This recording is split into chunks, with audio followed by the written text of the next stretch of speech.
ಇನ್ನು 60% ಲಂಚ ಆರೋಪ ಸಾಬೀತು ಮಾಡಲಿ ಅಂತ ಎಚ್ ಡಿ ಕುಮಾರಸ್ವಾಮಿಗೆ ಸಿಎಂ ಅವರು ಸವಾಲ್ ಹಾಕಿದ್ದಾರೆ. ನೀವು ಮಾಡ್ತಿರುವಂತ ಆರೋಪ ಏನಾದರೂ ನಿಜವಾಗಿದ್ರೆ ಅದನ್ನ ಪ್ರೂವ್ ಮಾಡಿ ತೋರಿಸಿ ಅಥವಾ ಏನು ಸಾಬೀತು ಮಾಡ್ತಿರೋ ಮಾಡಿ. ಇದು ಎಚ್ ಡಿ ಕುಮಾರಸ್ವಾಮಿ ಆರೋಪಕ್ಕೆ ಸಿಎಂ ಅವರ ಕೌಂಟರ್. ಆರೋಪವನ್ನು ಸಾಬೀತು ಮಾಡುವಂತೆ ಎಚ್ಡಿಕೆಗೆ ಸವಾಲ್ ಹಾಕಿದ್ದಾರೆ. ಬರೀ ಆರೋಪ ಮಾಡಿದರೆ ಸಾಲದು ಅಂತ ತಿರುಗೇಟು ಕೊಟ್ಟಿದ್ದಾರೆ. ಎಚ್ ಡಿ ಕುಮಾರಸ್ವಾಮಿ ಬಳಿ ದಾಖಲೆ ಇದ್ರೆ ನೀಡಲಿ. ದಾವಣಗೆರೆಯಲ್ಲಿ ಮುಖ್ಯಮಂತ್ರಿ ಸಿದ್ದರಾಮಯ್ಯ ಈ 60% ಆರೋಪಕ್ಕೆ ಕೌಂಟರ್ ಕೊಟ್ಟಿದ್ದಾರೆ. ಬರೀ ಆರೋಪ ಮಾಡೋದಲ್ಲ, ಅದನ್ನ ಸಾಬೀತು ಮಾಡಿ ತೋರಿಸಲಿ ಅಂತ ಸವಾಲ್ ಹಾಕಿದ್ದಾರೆ ಮುಖ್ಯಮಂತ್ರಿ ಸಿದ್ದರಾಮಯ್ಯ. ಸಾಬೀತು ಮಾಡಕ್ಕೆ ಹೇಳಿ, ಅದನ್ನ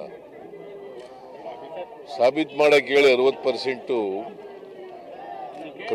ಕಮಿಷನ್ನು ನಡೀತಾ ಇದೆ, ಭ್ರಷ್ಟಾಚಾರ ನಡೀತಾ ಇದೆ ಅಂತ ಇದ್ರೆ ಇಟ್ ಇಂಪ್ರೂವ್ ಇಟ್. ಬರೀ ಆರೋಪ ಮಾಡೋದಲ್ಲ, ಆರೋಪ ಮಾಡಿದ ಮೇಲೆ ಅದನ್ನ ಸಾಬೀತು ಮಾಡಬೇಕಲ್ವಾ. ಆರೋಪ ಮಾಡಿದ ಮೇಲೆ ಅದನ್ನು ಸಾಬೀತು ಮಾಡತಕ್ಕಂಥ ಕೆಲಸ ಮಾಡಬೇಕಲ್ವಾ. ಬರೀ ವಿರೋಧ ಪಕ್ಷದವರು ಬರೀ ಆರೋಪಗಳು ಮಾಡೋದೇ ಕೆಲಸ ಅಲ್ಲ. ಆರೋಪಗಳನ್ನು ಮಾಡಿದ ಮೇಲೆ ಆರೋಪಗಳನ್ನು ಸಾಬೀತು ಮಾಡ್ತಕ್ಕಂಥ ಕೆಲಸನೂ ಕೂಡ ಮಾಡಬೇಕು. ಮತ್ತು ಆರೋಪಗಳನ್ನು ದಾಖಲಾತಿಗಳ ಮೂಲಕ ಮಾಡಬೇಕು. ದಾಖಲಾತಿ ಇಲ್ಲದೇನೆ, ಆಧಾರ ಇಲ್ಲದೇನೆ ಆರೋಪಗಳನ್ನು ಮಾಡಬಾರ್ದು.